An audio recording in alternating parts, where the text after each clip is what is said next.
À votre avis, cet ours serait capable de manger une orque? C'est à moi que tu devrais poser la question, non?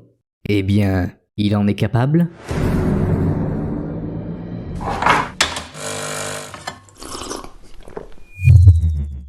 En 2008, des scientifiques ont mené une étude afin de déterminer qui ou quoi avait tué un grand nombre de phoques communs dans l'archipel arctique du Svalbard.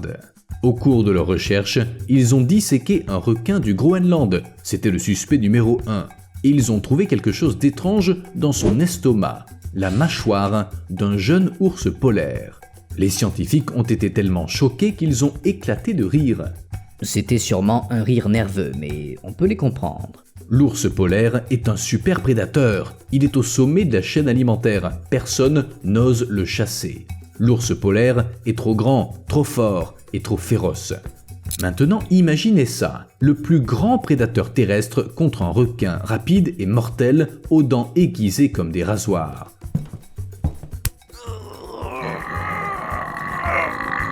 Un véritable choc des titans. Les experts ignorent si le requin a tué l'ours polaire ou s'il l'a découvert déjà mort après que l'animal a succombé à d'autres causes. Quoi qu'il en soit, les ours polaires devraient surveiller leurs arrières. On dirait bien que quelqu'un essaie de les détrôner. Après tout, en théorie, un requin est assez fort pour s'attaquer à un ours polaire, surtout s'il est jeune. Il existe un autre animal capable d'un tel exploit. Mais ne vendons pas la peau de l'ours trop tôt, car il ne renoncera pas sans combattre, et il pourrait même parvenir à faire de cet ennemi son prochain repas. L'animal en question, c'est l'orque. Soyons clairs, jusqu'à présent les chercheurs n'ont aucune preuve que les ours polaires et les orques aient jamais eu une relation de type prédateur-proie. Bien que les deux espèces partagent le même environnement, elles se chassent rarement l'une l'autre. Cependant, ces deux espèces sont des super prédateurs et elles sont également opportunistes par nature. Il est donc probable que les orques et les ours polaires se voient mutuellement comme une source de nourriture potentielle. Si l'occasion se présente, bien sûr. Les vidéos et les photos d'ours polaires mangeant des orques ne sont pas légion, mais les scientifiques sont convaincus que si un ours tombe sur une orque, il en fait volontiers son repas. Le cas de figure le plus courant doit être le suivant. Un ours polaire trouve une orque morte et il décide de s'en régaler. Les ours polaires sont ainsi faits. Ils ne dédaignent jamais une proie, même morte. Surtout s'il s'agit de ce genre de nourriture. Une orque mâle adulte peut peser jusqu'à 6 tonnes, ce qui représente assez de viande pour nourrir une vingtaine d'ours polaires. Comme je le disais en général, si un ours rencontre une orque, c'est que cette dernière est déjà morte. Mais est-ce qu'un ours serait capable de chasser l'orque? Absolument, même si on ne dispose pour l'instant que de preuves indirectes. Les ours polaires ne rechignent pas à manger des charognes. Regardez ça, de loin, on a l'impression de voir un troupeau de brebis brouter sur le flanc d'une colline. Mais en s'approchant, on se rend compte qu'il ne s'agit pas du tout de brebis.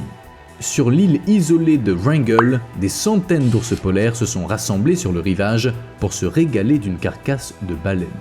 Ce spectacle extraordinaire a été observé par des touristes lors d'une expédition dans les eaux arctiques. Au total, les membres de l'expédition ont dénombré plus de 150 ours. Plus tard, les autorités de l'île ont même affirmé qu'il y en avait 230. Il s'agissait d'ours de tous âges et des deux sexes, les plus gros mâles mangeant aux côtés des femelles et de leurs petits. C'était une situation unique. En temps normal, quand deux ours polaires se rencontrent, ça donne ça. Ces animaux territoriaux et agressifs aiment la solitude. Cependant, pour un repas aussi copieux qu'une baleine, ils sont prêts à faire une trêve. En théorie, on pourrait assister à quelque chose de semblable à plus petite échelle à côté du cadavre d'une orque. Mais les orques étant rarement au menu des ours polaires, ça a peu de chances de se produire. Jusqu'à présent, aucun cas de prédation dans un sens ou dans l'autre n'a été observé. Mais ça pourrait bien changer. Au cours des 50 dernières années, un tiers de la banquise arctique a fondu à un rythme qui s'accélère nettement et la mer demeure libre de plus en plus tard pendant les mois d'été. Ainsi, l'habitat des ours polaires se réduit comme peau de chagrin. Qui plus est, les scientifiques observent de plus en plus d'orques dans les eaux arctiques, qui leur étaient auparavant inaccessibles pendant les mois d'été. Le territoire des ours polaires se rétrécit tandis que celui des orques s'agrandit. Les ours polaires, par manque de nourriture, se sont même mis à attraper des poissons dans les rivières, comme leurs cousins bruns et noirs. Les habitats respectifs de ces deux prédateurs se chevauchent de plus en plus souvent. Ça veut dire qu'on est peut-être sur le point de voir les premiers témoignages d'ours polaires chassant activement des orques. D'autant plus que les orques se retrouvent parfois dans des situations périlleuses. La baie d'Hudson est une mer intérieure qui n'a que deux issues, toutes deux situées au nord. Le plus souvent, la baie est complètement gelée de la mi-novembre à la mi-juillet. Les orques vivent généralement en haute mer, mais depuis quelques années, elles pénètrent dans la baie en été à la recherche de proies. Naturellement, il n'y a pas de glace à cette époque, et les orques peuvent librement chasser le narwal par exemple. Les problèmes commencent plus tard, lorsque les orques se dirigent vers la sortie de la baie, mais trop tard. La glace entraîne deux menaces immédiates, le manque d'air et la pénurie de nourriture. Les orques doivent remonter à la surface pour respirer, mais comment faire quand l'eau est recouverte d'une épaisse couche de glace ? Ces dernières années, les échouages d'orques se sont multipliés. Les zones d'eau libre se réduisent et les orques s'y retrouvent enfermés. Finalement, des groupes entiers d'orques désespérés tentent de respirer par une petite ouverture, qui finit par se refermer. Des gens tentent de leur venir en aide, mais les ours polaires pourraient bien profiter de la situation. Imaginez tout un groupe d'orques obligés de respirer en permanence à l'aide d'une seule ouverture dans la glace. C'est l'endroit idéal pour chasser. Et les ours polaires savent déjà exploiter la situation. Au Svalbard, ils chassent les dauphins à nez blanc qui restent coincés dans la glace. Le 23 avril 2014, des gens ont réussi à filmer un tel cas de prédation. Ces dauphins parcourent souvent les eaux du Svalbard en été, mais d'habitude, on ne les y voit pas au début du printemps. Les scientifiques ont supposé que ces dauphins avaient été piégés dans la glace à cause des forts vents du nord de la veille et qu'ils sont morts lorsqu'ils ont été forcés de remonter à la surface. Comme les orques, ils essayaient simplement de respirer et les ours en ont profité. Et écoutez ça, les ours polaires sont très doués pour chasser le beluga. Dans les années 1980, des chercheurs ont observé dans l'Arctique canadien des ours en train de chasser des belugas près de la côte de l'île Somerset. Aujourd'hui, il existe des preuves accablantes confirmant que ce type de chasse se produit en permanence. En d'autres termes, les ours polaires ne voient rien d'extraordinaire au fait d'attraper et de manger un beluga. Pour eux, c'est un jour comme un autre.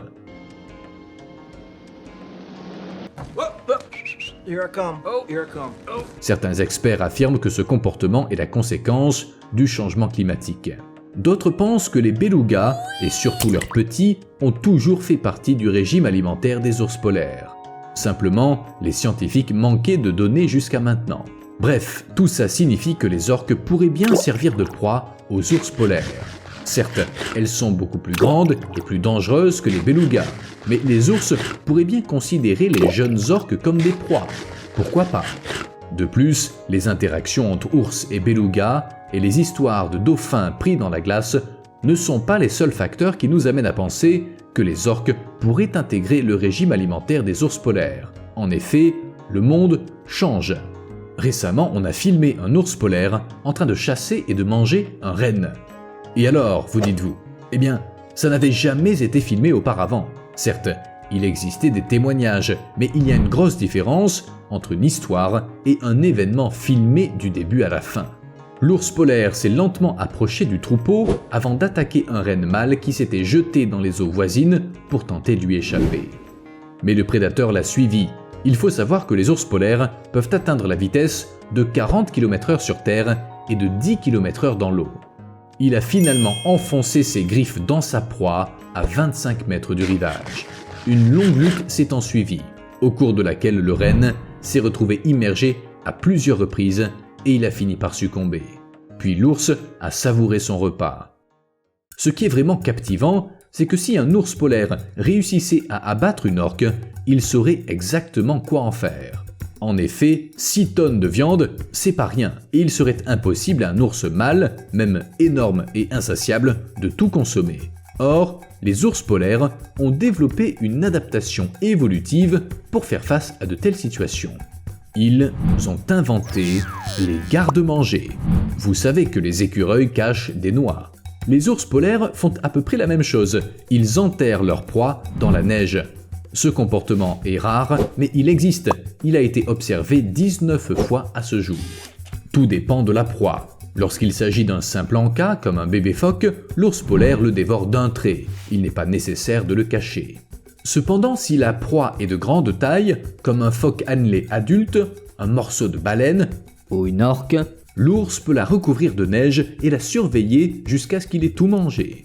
Selon les chercheurs, ça permet d'éviter les vols par d'autres ours ou par des charognards.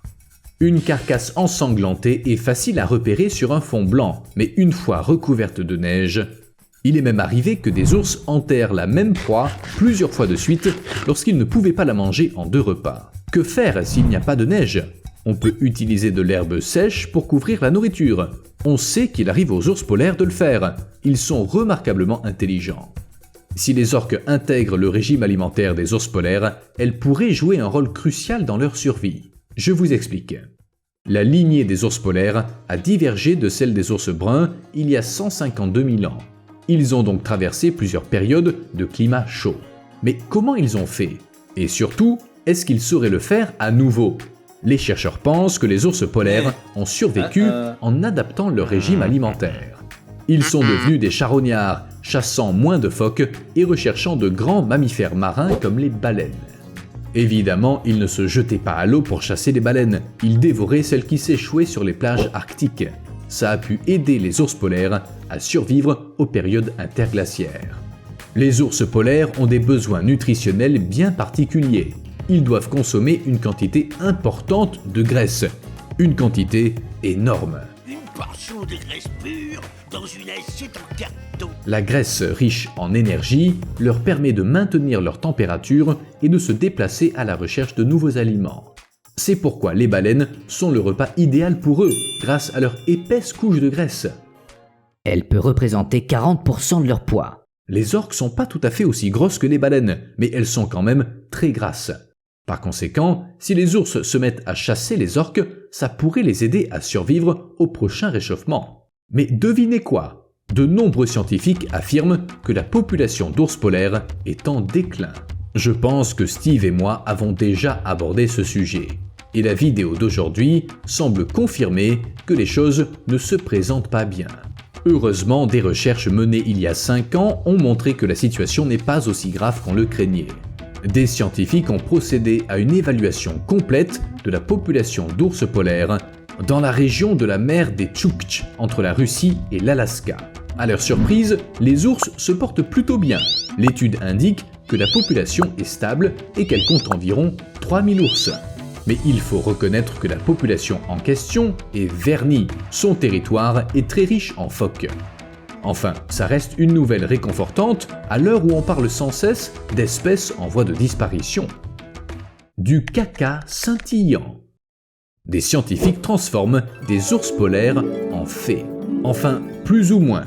Et heureusement, uniquement dans certains zoos.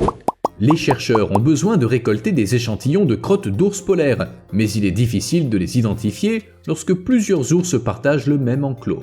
Comme on ne peut pas contraindre les ours à rester au même endroit en permanence, les chercheurs ont eu une idée astucieuse.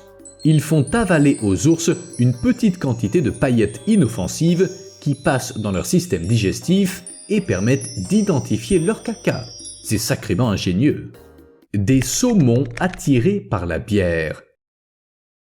Certains pensent que le poisson se marie bien avec la bière. Or, il s'avère que le poisson lui-même aime la bière. Dans l'Oregon, on va ajouter de la levure de bière à l'eau d'une ferme piscicole pour habituer les saumons à l'odeur. Plus tard, après que les poissons auront été relâchés, ils reviendront ainsi exactement au même endroit pour se reproduire. Les saumons ont un sens de l'odorat très développé. C'est ce qui les aide à retourner dans les frayères où ils sont nés. Mais on ignore quelles odeurs les attirent. Il s'agit sans doute d'une combinaison de signaux minéraux et biologiques tels que ceux émis par certains métaux, ou encore l'odeur d'autres saumons. Et vous, quel souvenir vous gardez de la maison de votre enfance? Les saumons élevés dans cette ferme associent leur lieu de naissance à l'odeur de la bière. Avant cette expérience, certains poissons ne revenaient pas, mais c'est de l'histoire ancienne. Qui pourrait résister à l'envie de nager vers un endroit qui sent la bière? Un voleur poli. En Californie, un homme armé en a braqué un autre, avant de lui présenter ses excuses. Je suppose qu'il s'est senti coupable. Le voleur s'est d'abord approché de l'homme, arme à la main, et lui a réclamé de l'argent. Mais la victime n'avait que son téléphone portable et sa carte de crédit sur elle, et ils ont dû se rendre à un distributeur automatique de billets. Ce qui semble déjà un peu absurde. Le criminel a forcé l'homme à retirer une petite somme d'argent, puis il l'a raccompagné à sa voiture et il l'a laissé partir après s'être emparé de l'argent et de son smartphone. Il s'est excusé pour le vol et il a promis de lui rendre le smartphone dès le lendemain. Le voleur a même demandé ses coordonnées à la victime, qui lui a donné le nom de son compte sur un réseau social. J'ai tellement de questions, et pas une seule réponse. 600 nuits pour le prix d'une. On dirait la version moderne d'un conte de fées, mais il s'agit d'une histoire vraie arrivée à un homme nommé Ankush Dutta. Un jour, il a réservé une chambre pour la nuit au célèbre hôtel Roseate House à Delhi. Mais en fin de compte, l'homme est resté à l'hôtel sans interruption pendant près d'1 an et demi, sans payer un seul centime pour son séjour, ses repas, ses boissons et autres services dont il a profité. Comment cet homme est parvenu à réaliser un tel exploit? Par tromperie? C'est pas clair, mais l'hôtel a déposé plainte contre l'un de ses employés que la direction soupçonne d'être de mèche avec le mystérieux client. Les propriétaires affirment que les pertes correspondant aux 603 nuits qu'Ankush Dutta a secrètement passées à l'hôtel s'élèvent à 63 000 €. Bien sûr, il s'agit d'une violation de la loi, et c'est très vilain. Mais d'un autre côté, je suis très curieux de savoir comment il a réussi ce coup-là. À plus.